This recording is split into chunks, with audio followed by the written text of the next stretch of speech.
विठ्ठल मंदिराजवळील हनुमान गेटजवळ तळघराचा दरवाजा सापडलाय.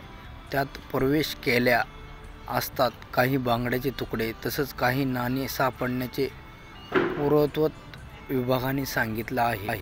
पंढरपूरच्या श्री विठ्ठल मंदिर परिसरात एक तळघर आढळून आलं आहे.